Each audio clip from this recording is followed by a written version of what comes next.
দূর থেকে দেখলে মনে হবে এ যেন সাধারণ কোনো দৃশ্য। গাড়ি থেকে নামছে এক মা আর তার ছেলে, বেসরকারি বিশ্ববিদ্যালয়ের শিক্ষার্থী। কিন্তু এই মা ছেলে কোথায় যাচ্ছে? ঠিক সেখানেই চমক লুকিয়ে আছে। তারা ঢুকলো একটি চায়ের দোকানে। না, চা খেতে নয়, চা বেচতে। কেন? প্রয়োজন নাকি শিক্ষা? এমন পরিবারেও কি জীবন শেখাতে হয় এভাবে? অপেক্ষা করুন, একটি অদ্ভুত সিদ্ধান্তের পেছনের গল্প শুনবেন আজ। একটা ছেলে এসে বলেছিল, খালা চা দেন। তা আমার ছেলে খুব রাগ হয়ে গিয়েছিল যে এটা কি ধরনের ল্যাঙ্গুয়েজ। তা আমি বললাম আসতে। পরে যখন আমি চাটা নিয়ে গিয়েছি ওদেরকে, আমি যখন গিয়ে বললাম এক্সকিউজ মি চাটা, হ্যাঁ, তখন উনি আমার দিকে কিছুক্ষণ তাকিয়েছিলেন আর কি, যে আসলে সবাইকে খালা বলা যায় না।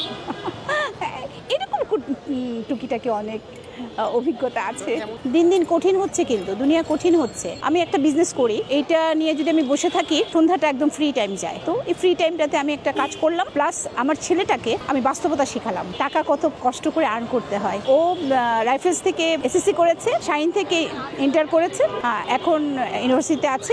আমি ঢাকা ইউনিভার্সিটিতে মাস্টার্স করেছি। কারণ চাটা একটা আর্ট, আমি মনে করি একটা ভালো চা খেলে মানুষ ফুরফুরা হয়ে যায়, এটা একটা আর্ট। সেজন্য আমি চাটাকে বেছে নিয়েছি। আর চা এমন একটা জিনিস খেতেই হবে, রোদ হোক বৃষ্টি হোক যেটাই হোক, চা মানুষ খাবে, সেই জন্য এটাকে আমি বেছে নিয়েছি। এছাড়াও আমার অনেক প্রোডাক্ট আছে। ও প্রথমে বলেছিল যে আমি টিউশনি করি, তো আমি চিন্তা করলাম যে টিউশনি করার চেয়ে ওকে সেলফ ডিপেন্ডেন্ট করা উচিত আমার, যেহেতু আমি সিঙ্গেল মাদার। সো এই জন্য আমি চাচ্ছিলাম যে আমি যে কোনো মুহূর্তে আমি চলে যেতেও পারি, সেই জন্য ওকে জাস্ট আমি দাঁড় করিয়ে দিতে চাচ্ছি যে কখনো যদি চাকরি পেতে দেরি হয় দেন সে যেন একটা কিছু শুরু করতে পারে।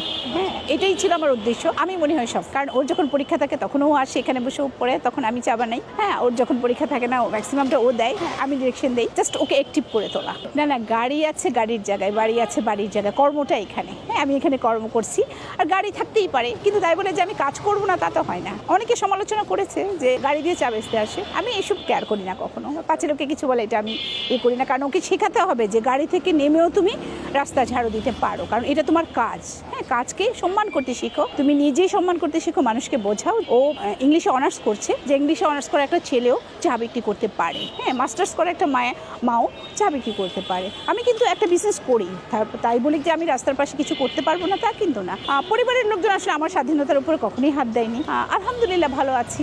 আমি এসে প্রথমে এক কাপ চা খাই, আমার খুব ভালো লাগে। আর সবচেয়ে বড় জিনিস, আমার ছেলে খুব ভালো বানায়। না, সে আমার কাছ থেকে শিখেছে, বাট এখন এসে আমার চেয়ে বেটার। না, অনেকে মনে করে যে আমার ছেলে হয়তো পড়াশোনা করছে না, লাফাঙ্গা হয়ে গেছে, সেই জন্য হয়তো এইটাতে দিয়ে দিয়েছি, এরকমও মনে করে।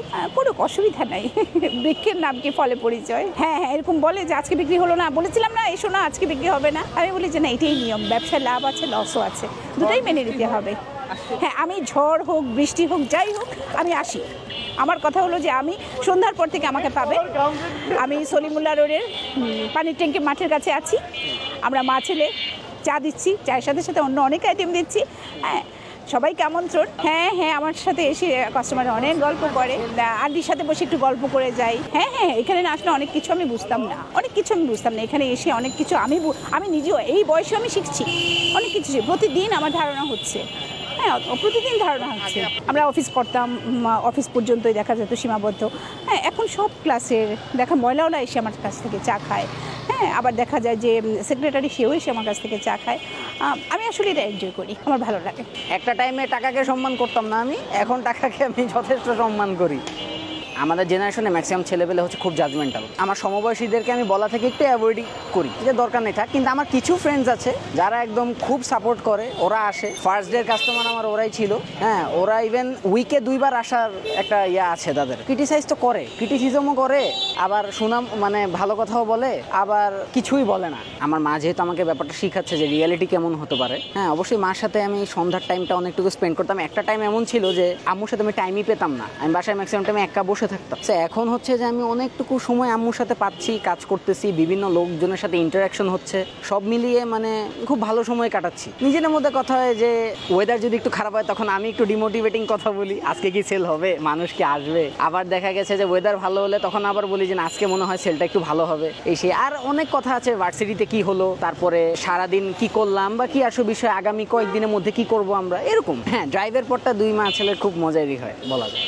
এই ঈদের ভ্যাকেশনটাই আমরা দোকানের টাকা দিয়ে কক্সবাজার ঘুরে আসছি, মানে ওভাবে জমিয়ে ব্যাপারটা আর কি করা হচ্ছে। হ্যাঁ ভাই, অনেক কোয়েশ্চেন, মানে সবাই কোয়েশ্চেন করে একদম করে ফেলে যে গাড়ি নিয়ে আসতেছেন, গাড়ি আছে তার মানে তো ইউ আর স্টেবল। ভাই, স্টেবলের ব্যাপার না এখানে।